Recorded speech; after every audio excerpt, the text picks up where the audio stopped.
Welcome, everybody, to the NFL Show on the Grueling Truth Sports Network. I'm your host for the NFL Show, Mike Goodpaster. Right now, I'd like to welcome in my co-host. First up, Sam Teets. How you doing, Sam? I'm doing great, Mike. How are you?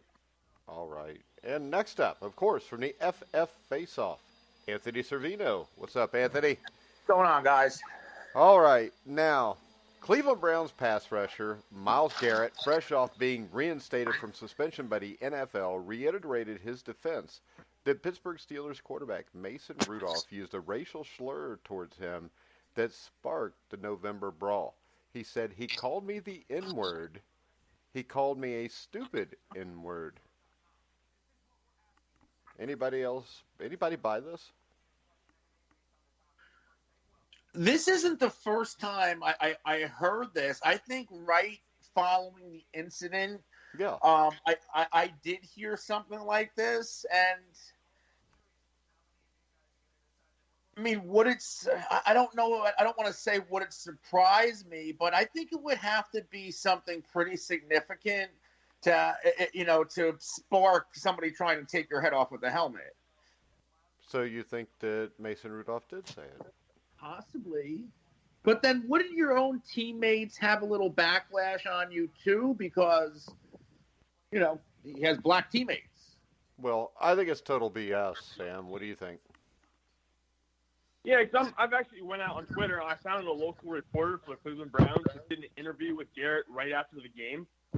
And he asked if Rudolph said anything to Garrett, and Garrett does not give an answer. And Garrett did not come out saying that Rudolph said something to him until a couple days afterwards. The initial how about it around the game time was a reporter on the sideline who was nowhere near the brawl tweeted out that she believed something must have happened because she didn't understand why Garrett would have reacted that way. That wasn't based on any evidence at all. It was just speculation.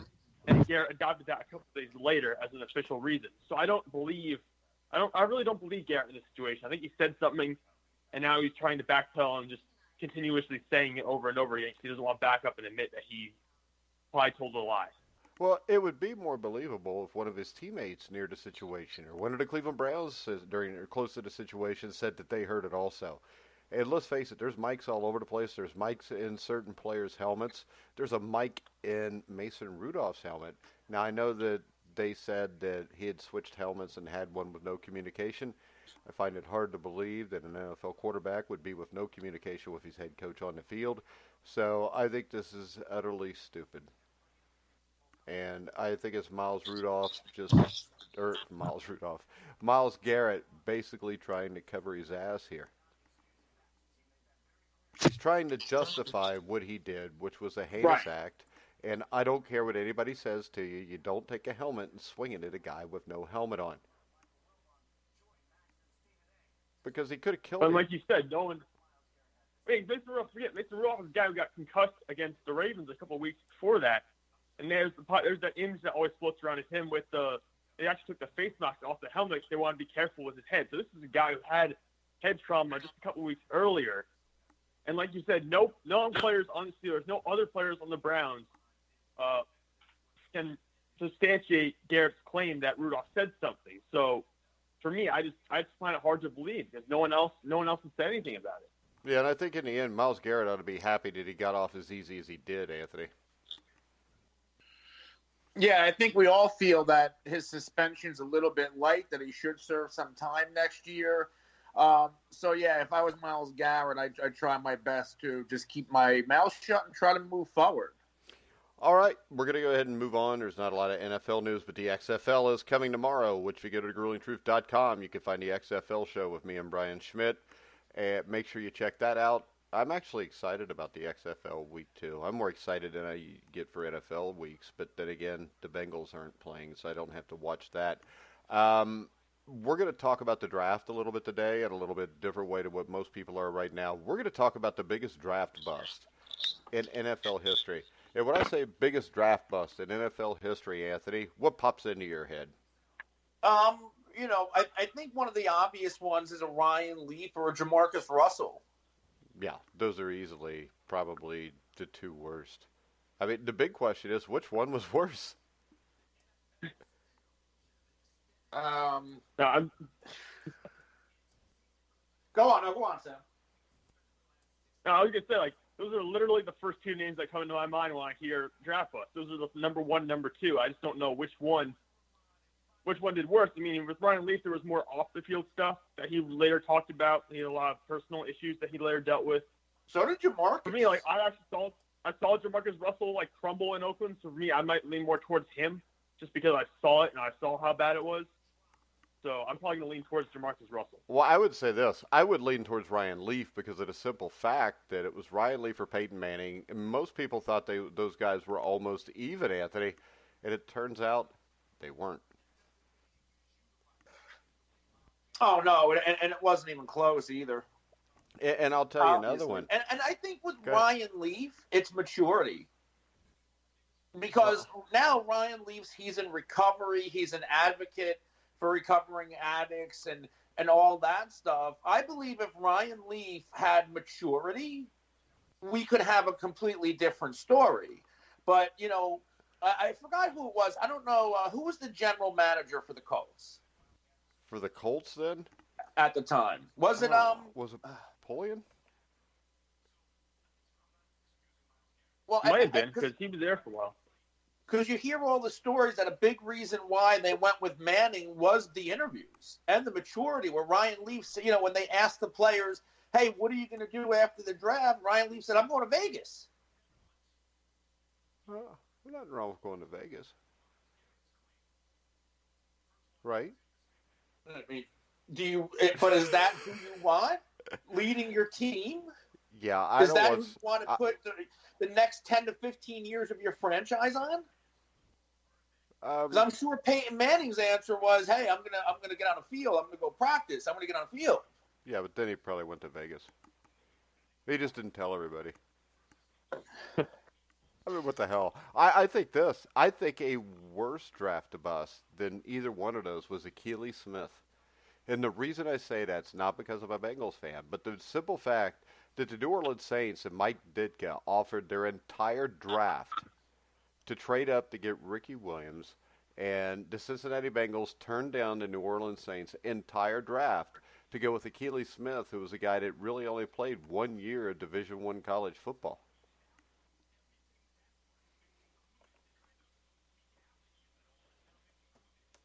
Even like he was the third pick in the draft. He was the third quarterback in that draft. After Tim Couch and Dominic McNabb, Tim Couch was a bust himself. No, he wasn't. That's bullcrap. Don't give me that. Tim Couch was no bust. Tim Couch wasn't a bust. Tim Couch was a bust because he went to the Cleveland Browns. I mean, the thing about Tim Couch and the thing everybody misses, Tim Couch got the Browns to the playoffs. He got screwed over that year. He got screwed by the coach. He got screwed by the front office. Tim Couch had a great season in 2002. And, he threw for over 11,000 yards during his career, which is nothing great. But, that's 11,000 yards. In the 3 years he was a starter, never really got another opportunity. This is one that I think the Browns completely screwed up. I mean, if you look at his stats in the NFL, they weren't bad. I mean, he gets thrown in 1999 with basically an expansion team, 15 touchdowns, 13 picks. 2000, he was hurt half of that season, I think. 2001, 17 and 21, so 3,000 yards. But 2002, at the end of that season, he played very well. Couch won 9 of those games, including 5 in the final 2 minutes. And 7 of those games he won by 10 points or less. They made it to the playoffs, and then they decided to start Kelly Holcomb, who played well in that playoff game, and then they basically kicked Couch to the side. Now, I think when you look at his career overall as the number 1 pick, you could say he's a bust. But he's not a bust at the rate that Ryan Leaf and Jamarcus Russell were. I mean, he actually had a few good seasons in the NFL.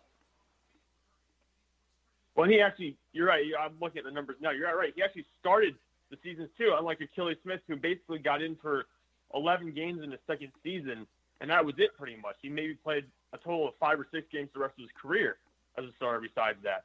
But Tim Couch did have a couple of years as a starter. I just think when you take a guy with the number 1 overall pick, you would expect a little bit more than that. And again, the Browns shoot themselves in the foot all the time, so not putting it all on Tim Couch. Yeah, well, I think you put it all on the Cleveland Browns here because I think Couch could have been a good quarterback. Achilles Smith was a guy, his career record was 3-14, and he threw 5 touchdown passes, 13 interceptions. And the thing that stuck out to me, Achilles Smith started the 2002 season. I think they played the Jets. And it was either 2001 or 2002. They played the Jets, and they actually won the game. Achilles Smith got hurt at the end of the game, and then we never saw him again. And the thing that stood out to me about that was the Bengals actually, in that game, used him the way you should use him, where he's running around a little bit. He didn't play bad, but he got hurt and never showed up again. But I think it tells us how bad Jamarcus Russell and Phillip Rivers were, the fact that they had worse careers than Achilles Smith. Yeah, I mean, when you're looking at the numbers and just looking at, like, the guys we're talking about at this point weren't even playing a lot of games. They play, like, 4 seasons, and they're gone. They can't even get backup jobs anywhere else. Yeah. And it really tells you, like, I mean, we see guys, like, who can stick around forever in the NFL now, but these guys were gone. Yeah, Achilles Smith actually, I think, got another shot at the CFL and couldn't even make a CFL roster. And, and Jamarcus Russell tried to play professional indoor football, completely failed there. And I think a few teams gave Ryan Leaf a shot, but he never was anything. And when you talk about maturity, Anthony, I think the one thing we'll find with these guys that were bust was usually a lack of maturity is why they were bust. So I think with all these guys, you could say if they were more mature, they would have worked out all right. Yeah, what about a guy like Tony Mandarich? He was a top 5 pick. He was the only pick of that top 5 who was like 88 or 89 that didn't make the Hall of Fame. He had some drug and alcohol issues, but he actually kind of resurrected his career, made a comeback with the Colts. So, yes, he's a bust compared to the other guys, but I don't know, was he that bad, or did he ended up at least saving face? I would say that he saved a little bit of face, but he was that bad because when you look at that draft, he went, I think he was was he number 1 or number 2 overall? He's number 2 overall. All right, now the problem with him is when you look at the guys drafted after him, which was Walter Jones, Orlando Pace, and Tarek Glenn. I mean, all selected in the first round after him, and all 3 of those guys, especially Walter Jones, I think is in the Hall of Fame. Orlando Pace, is Pace in the Hall of Fame? Were we on the same guy? I'm talking Tony Mandarich. Yeah. Orlando Pace. 89 draft. 89? What am I talking about? I'm at 97. Yeah. Okay. Yeah. But he was sandwiched between... He was sandwiched between Aikman and Sanders. Troy Aikman. Yeah. So I think that he was a bust. He played all right after, but his problem was the overuse of the steroids, if you remember. And the story I always heard, and I actually got to talk to him once because he was almost on the show, but we ended up not doing it because he didn't want to talk about everything I wanted to talk about. But the thing with Mandarich was the overuse of the steroids. And when he got to the NFL, they actually tested sometimes. And the Packers actually took him off of the steroids. And he basically just got pushed all over the place by defensive linemen once he wasn't taken. Yeah. And also... That's right. I remember. Yeah, go ahead. I remember listening to radio stories about this because I used to, when I played sports in high school, we'd drive all over the place. I had the radio on listening to late night sports stuff. And they did stories on Tony Mandarich, and they talked about how basically he used drugs and steroids to kind of get himself to that NFL level. But then he couldn't maintain that. As he stopped doing them, he couldn't maintain that NFL power and the NFL ability. And he had to walk away from the game after just 3 years in the league. He had to walk away and then come back later, which was the Colts, which was that kind of comeback, the resurrection. He left after the 91 season, came back in 96. But for a guy to walk away after just 3 years, you can take that first 3-year period of his career, you could definitely consider him a bust. Yeah, and I think the other thing you got to consider when you consider the bust or not a bust, Anthony, is he was a bust for the team that took him number 1. So even if he fixed it later in his career, the team that took him, he's still a bust. Right. You know, it's kind of like Steve Young was a bust for the Tampa Bay Buccaneers, but his career definitely wasn't a bust because he was a Hall of Famer. But I also think that that's kind of being stuck in a bad situation when you're at Tampa Bay, especially in the 80s.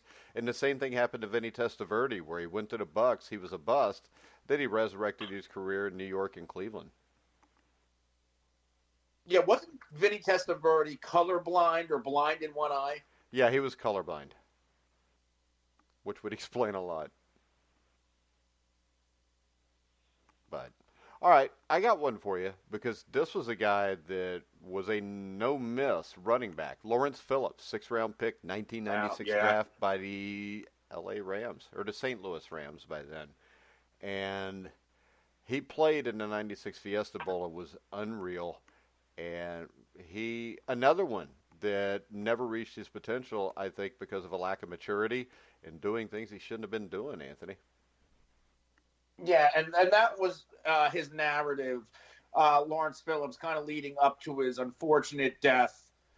There's actually a really good documentary out on him that I've seen. But, yeah, another one who really couldn't control himself on or off the field. Yeah, and a lot of bad decisions. Was that a 30 for 30 or a Showtime? I can't remember. I think that was a Showtime. Okay, yeah, that was a good one. But he was a great player, and there was actually, I know everybody wants to talk about Tom Osborne as a Saint, but there was a lot of guys on those Nebraska teams that were not Saints. Another one that stands out to me is Brian Bosworth, who I think was a supplemental pick, but he was a guy that was supposed to be the next Dick Butkus. He actually won the Dick Butkus Award twice. And I think when you think of a bust, when you think of Bosworth, the thing I think of here is, number one, how much did this have to do with maybe knocking off the steroid use when he got to the NFL? And the play that he is most remembered for is Bo Jackson trucking his ass in Monday Night Football in 1987 in Seattle, Sam. Yeah, you're right. He was the first overall pick in a supplemental draft by the Seattle Seahawks in 1987. But that is the image that comes to my mind. I remember when you watch highlights, you watch top running back highlights, Bo Jackson, that's the one run that puts Brian Bosworth in everyone's memory because he gets knocked over and gets thrown into the end zone, basically, by Bo Jackson. And this was a guy who was hyped up as a tough linebacker. He was supposed to be like the next guy in line at the linebacker position. And when he got to the NFL, all of that hype, all of that media coverage, it all just disappeared because he wasn't that at all. It wasn't that at all. He got run over by guys. He really couldn't deliver, and he only played 3 years in the league because of that. I mean, yeah, and most of those 3 years he was injured, I think. Yeah, he played 12 games in 87, 10 in 88, and only 2 in 89, so he never even got 3 full seasons under his belt. Yeah, and I think we got to look at the steroid use in the 80s, because I think you had a lot more trouble with the steroid use in the 80s, Anthony, because guys a lot of times didn't cycle off. They continued to take it. And if you continue to take it and you don't cycle off, it leads to injuries and eventually loss of strength. Yeah, and that's what really ended it for Bosworth, right, was the injuries? Yeah, and those injuries, I mean, I could use it like this. I coached an indoor team where we had a defensive lineman who was in his late 30s. And, you know, he was built like Tarzan, but he played like Jane. But he never cycled off of anything. He just continued to use it. And a year after he played for me, one of his buddies calls me and says, you know, so-and-so can't even walk anymore. Because he'd taken it so much, it had broken his body down so much, he got to the point where he couldn't stand up and walk. Now, he got off the stuff, they got it out of his system, he was all right again, but if you don't use it correctly, it could really destroy you. Right. You know, but I got another quarterback for you guys. And if you're a Redskins fan, you probably know where I'm going with this, because I think he's a politician now. But Heath Shuler, who came out of the University of Tennessee.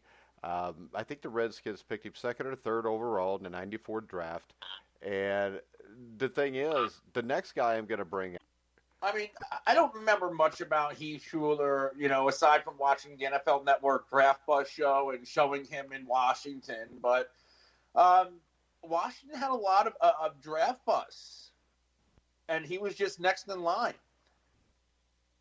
Yeah. Sam, any Heath Schuler comments? I'm surprised he even made as many starts as he did for the Saints in '97. He threw 2 touchdowns to 14 interceptions in 9 starts. So I'm surprised they even gave him the job. It really tells you what the Saints were in at the time. Yeah, it wasn't a good one. Next up was a guy that was picked. I can't remember if he was picked right before him or right above him, but Bruce Pickens with the Falcons. And the Falcons, I think, are one of the teams, Sam, with the most draft bust of all time. But Pickens was a guy who was selected, I think, 3rd overall. He played 5 seasons. He registered 2 interceptions. And, we started seeing more cornerbacks, more defensive backs who become busts the later we go. Like, more recently, I can think of a lot more guys. But in this case, the Falcons really just whiffed here on 91 because they're taking 3rd overall. Now, that's not a draft that's loaded with guys who turn into, like, Hall of Famers. It's not like before where he's sandwiched between other Hall of Fame players. But he never even starts. He never becomes a full-time starter for a full season even. He never even takes over as a starting corner for a year. I mean, most of these guys now who are busted at the cornerback position at least get 1 year as a starter before they fall off the map. He never even got a full year as a starter. Yeah, and another quarterback. See if you remember this name, Anthony. 1997, there was only one quarterback picked in the draft. Who was it, Anthony? Or picked 97? In the first round of the draft. Yeah, there was only one quarterback picked in the first round of the draft.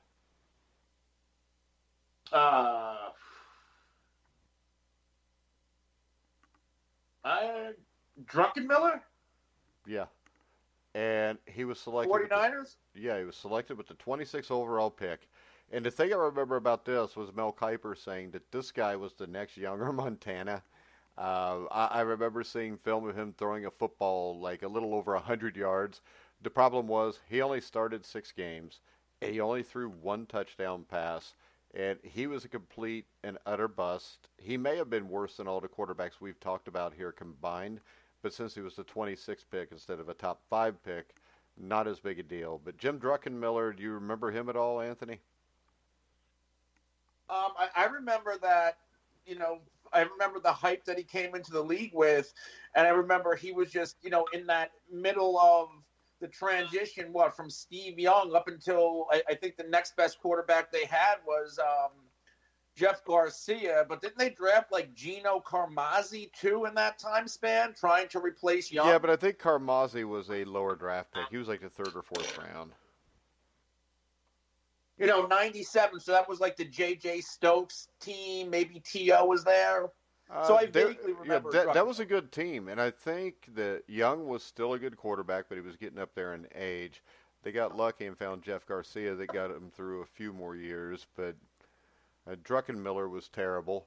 And another guy, I'm a Bengals fan, and I remember the excitement when the Bengals traded up for Kajana Carter. And it wasn't his fault.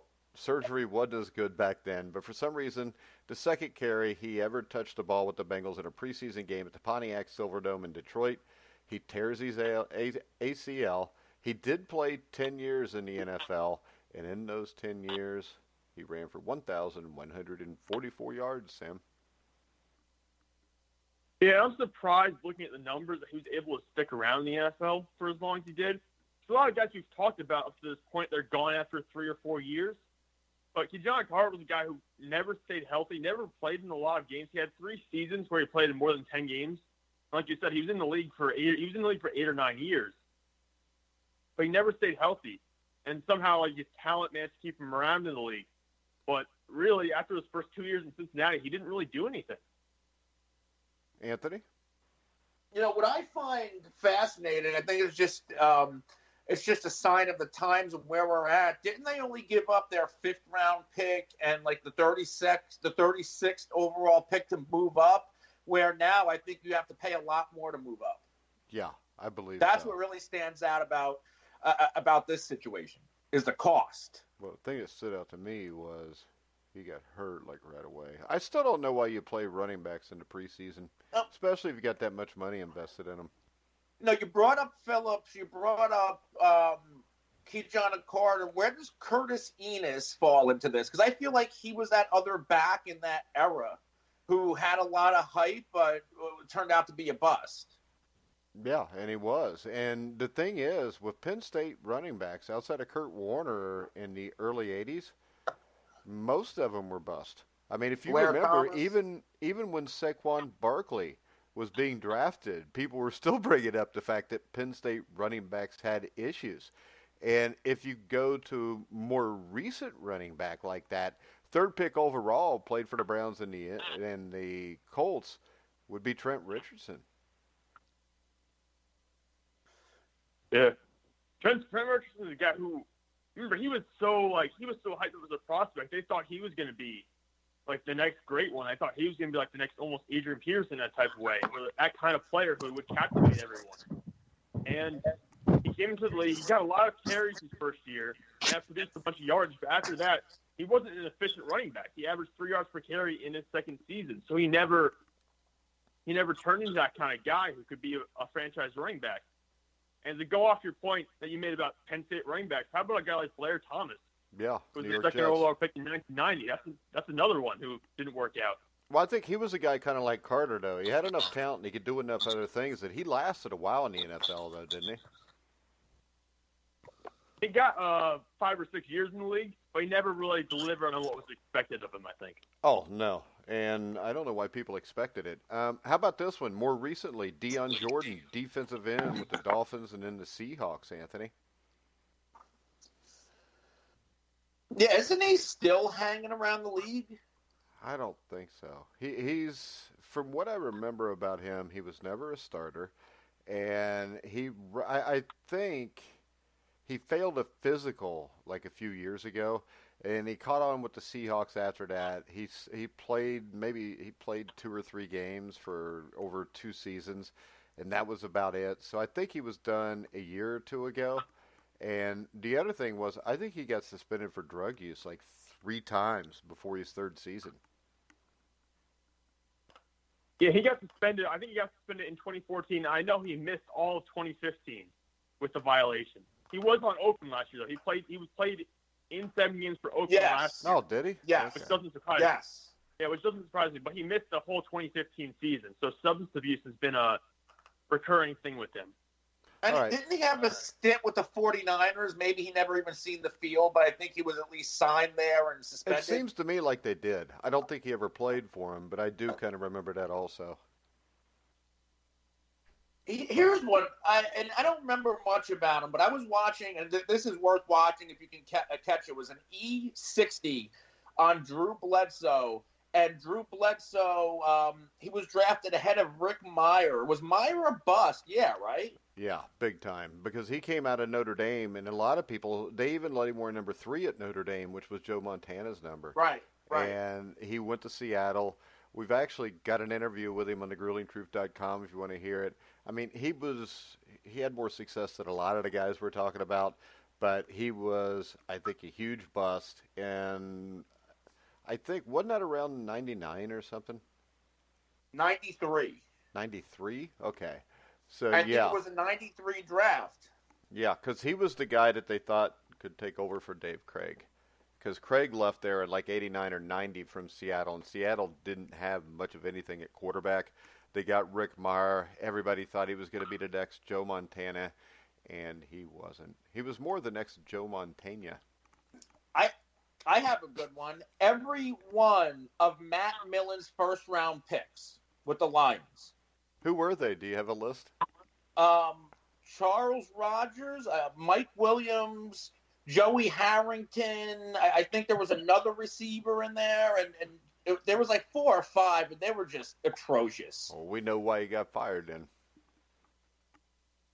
Because Joey Wasn't Harrington. Yeah, Roy Charles Williams off Rogers, wide receiver, 2nd overall, 2003. Harrington, 3rd overall, 2002. Mike Williams, 10th overall, 2005, another receiver. Yeah, and Mike Williams looked like the real deal. And then there was always Andre Ware, but you can't put that on Matt Millen. Now, Andre Ware was like 1989, right? Yeah, I have his rookie card, which is worth a penny. It's worth that much? It's only worth a penny more than your rookie card, Anthony. Well, Right? I think I can get a good dime for mine. I don't think you can unless your wife's the one paying for it. She wouldn't even pay for it. Well, no, she shouldn't have to. You live there. You should just give it to her. How about Justin Blackmon? Anybody remember him out of Oklahoma State? 5th overall pick in 2012 for the Jaguars. Yeah, another one with drug issues. No, drug and alcohol. And if I remember right, his first season, I think he came close to 1,000 yards receiving. And then he was hit with 2 suspensions during 2013 and then never played again. I mean, this was a guy that I would compare him to Josh Gordon, where they could have been absolute studs if they could have just controlled themselves.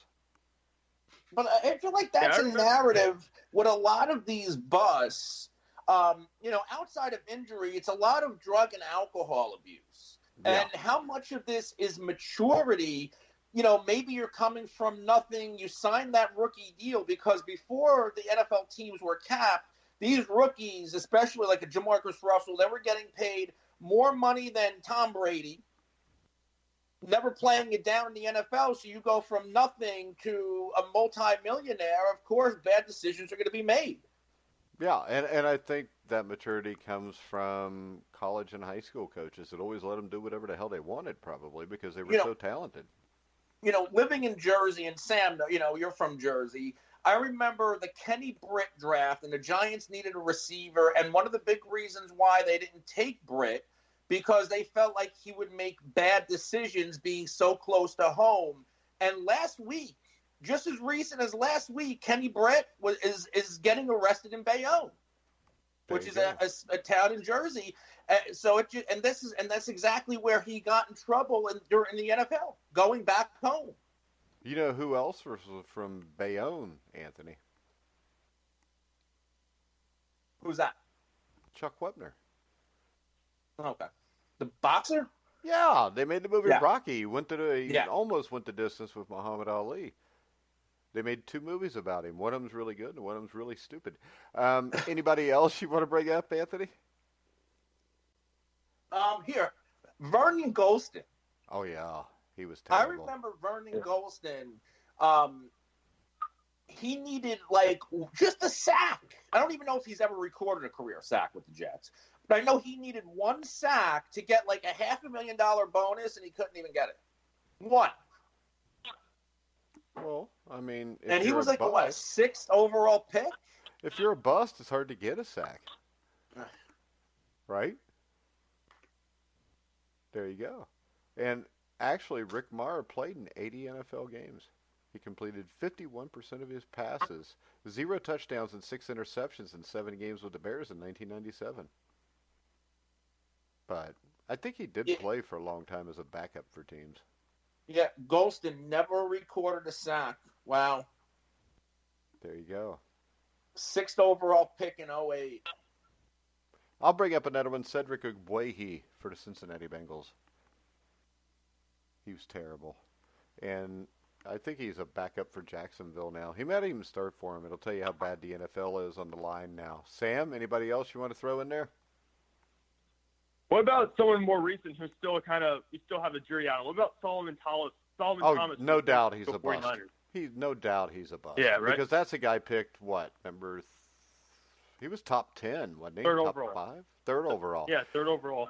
Yeah, you can ask Matt Andrew Scavage, who does the 49ers Weekly Show with Dexter Carter. You can hear on the NFL Show, because I told him that was a bad pick because the kid was a solid player, but he wasn't worth the 3rd pick. And I think Solomon Thomas has been a solid defensive lineman.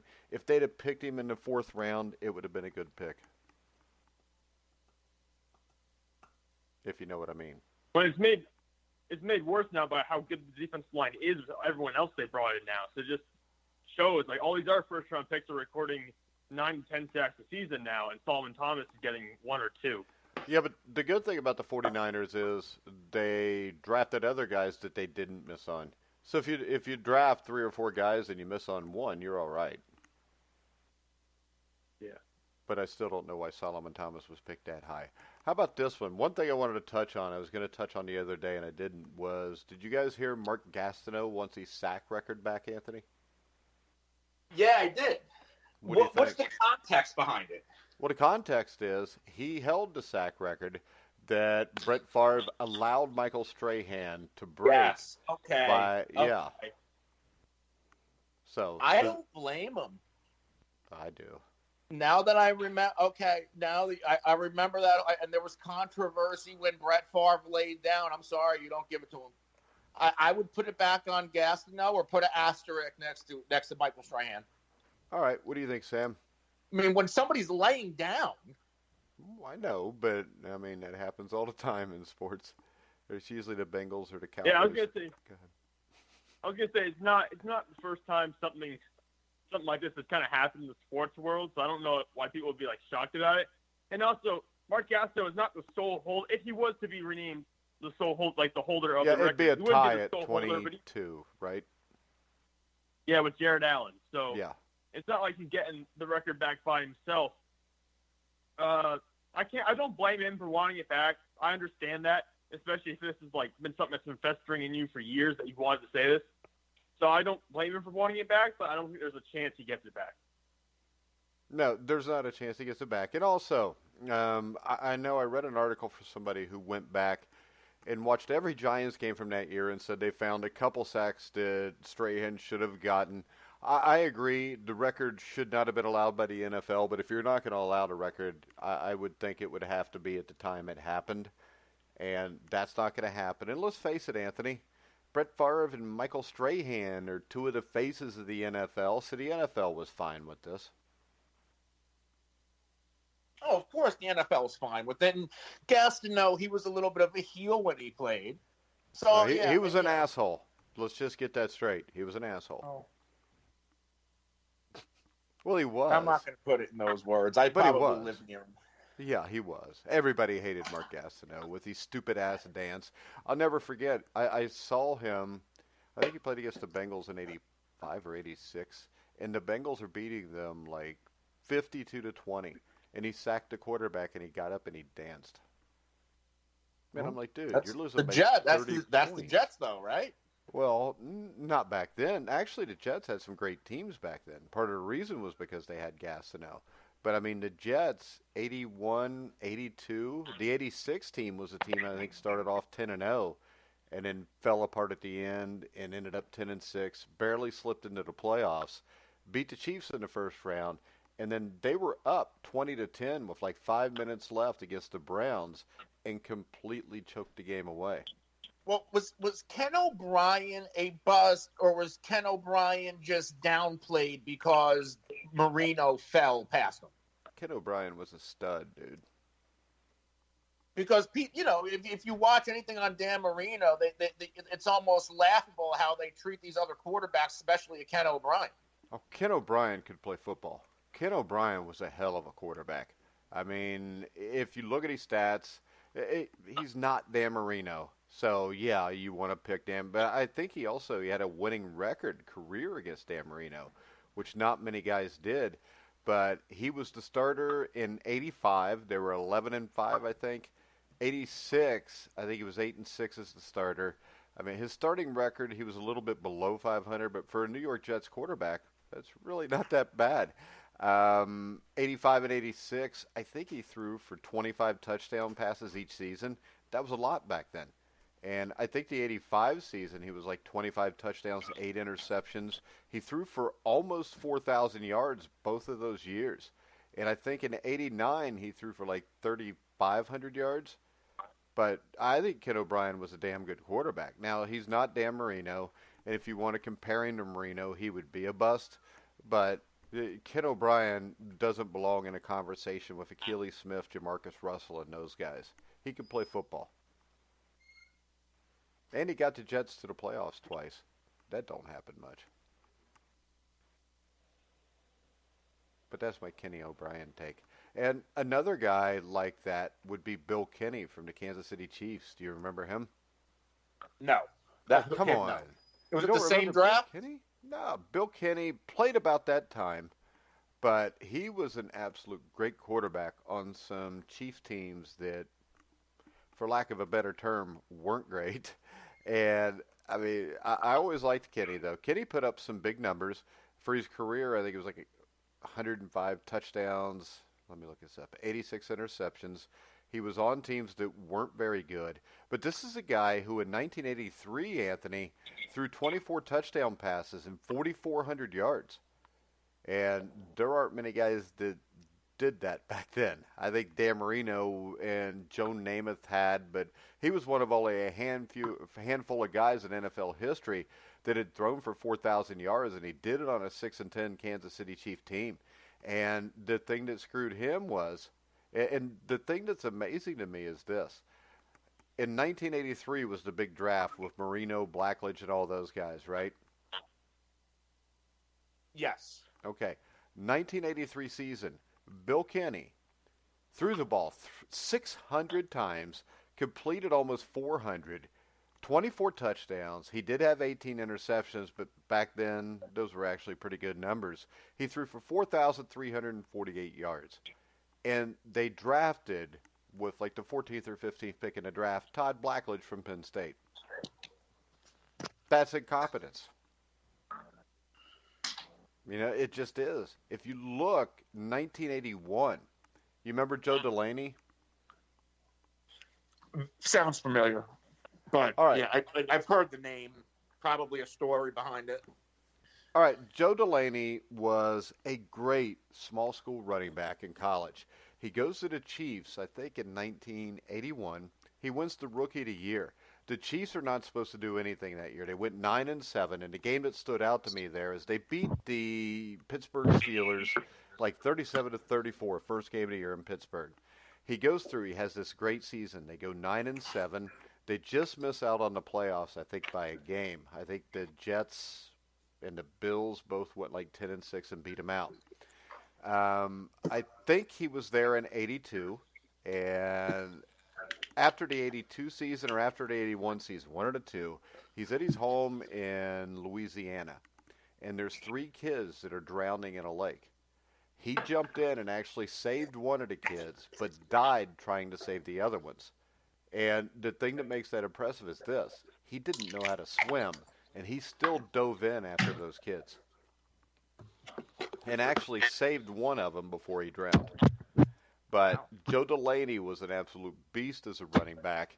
And in 1981, the Chiefs started Bill Kenny probably about 3 or 4 games into the season. With Kenny and Delaney together, they ended up going 8-5 at the end of that year. So decent chance they would have made the playoffs if they'd have kept him. Now, the reason I say that is if Delaney doesn't pass away, Kenny stays the quarterback, and you've still got Delaney in 83 with the numbers that Kenny put up, Todd Blackledge may have never gotten drafted by them. And you may have had a different narrative because that Chiefs team was a team that, you know, in 1986 made the playoffs basically because of their special teams, because their offense was not very good, because they're still floundering around trying to get Todd Blackledge to be the savior quarterback. And in 86, the end of that season, Bill Kenny started, and in the last 8 games, they went 5-3. They made the playoffs. The next year, they bench him again. He never got a shot with anybody else. But when you show me a quarterback in 1983 with the team he had, which was not very good, they went 6-10, they can throw for over 4,300 yards and 24 touchdowns. Bill Kenny was a hell of a quarterback, and I think he is, you know, a forgotten great quarterback. And the Joe Delaney story is really awesome if you read it, just what kind of guy he was, and then to go in and basically risk his life knowing that he didn't know how to swim.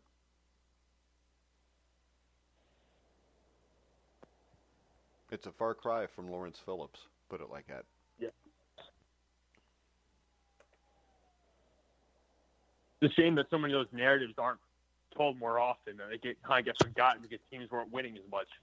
But you know what? If you go to thegruelingtruth.com, you can read an article I wrote about Joe Delaney 4 years ago.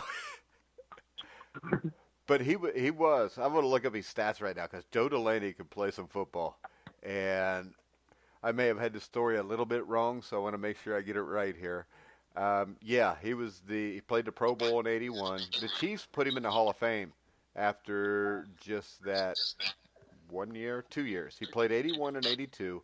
He carried the ball 300 times, for 1,500 yards. I mean, he was a stud. Let's see. Okay. Here is the story of him. This is coming from the Grueling Truth article. He had a lifelong legacy of helping others. He once paid the funeral of a former teacher whose family could not afford a proper service. June 29th, 1983, Delaney, who was living in nearby Ruston, Louisiana, went with his friends to Critters Creek, an amusement center at Chenault Park in Monroe, Louisiana.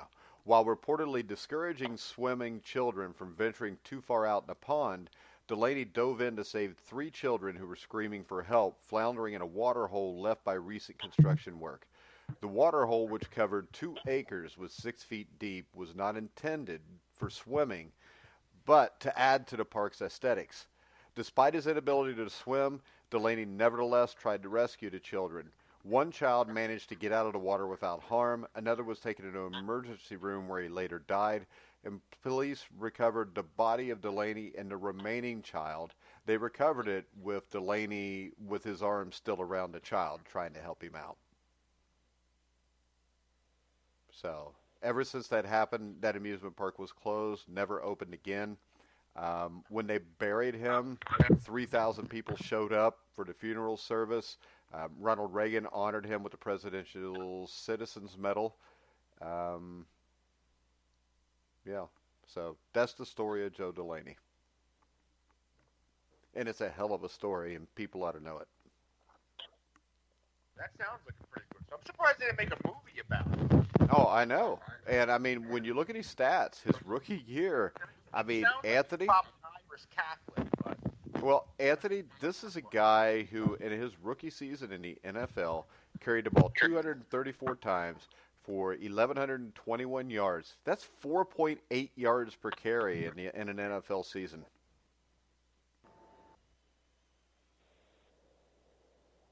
I mean, so he was a hell of a player. He played at Northwestern State, which was a smaller school. Let's see when the Chiefs drafted him. It was 1981. Second round, 1981. Yeah, 1981, second round, 41st pick, 5'10", 185, averaged 4.8 yards per carry his rookie season when he won the Rookie of the Year. But he was a bad dude. And even better, he was a hell of a damn good dude. If you read the story about everything he ever did to help people, even before he had money. But I would encourage everybody to go look up Joe Delaney and find out a story that everybody, I think, needs to know in the NFL. All right, Anthony, any final words? You want to tell everybody where they can find the FF Face-Off? Yeah, you can find me on Twitter at The Real NFL Guru. You can find the show at the FF Face-Off. We can be found at all the top social media and podcast platforms. All right, Sam? Yeah, you can find me on Twitter or Instagram at Sam_Teets33. I post plenty of articles or stats there regularly, so feel free to go check those out. All right. Also, you can check him out at GorillaTruth.com, where he had a recent NFL mock draft. Make sure you check that out. Monday's show will be a special show at 1 o'clock. We will come on live, me, Anthony, and Sam, and do our first Grueling Truth NFL Show mock draft of the season. So make sure you check us out there.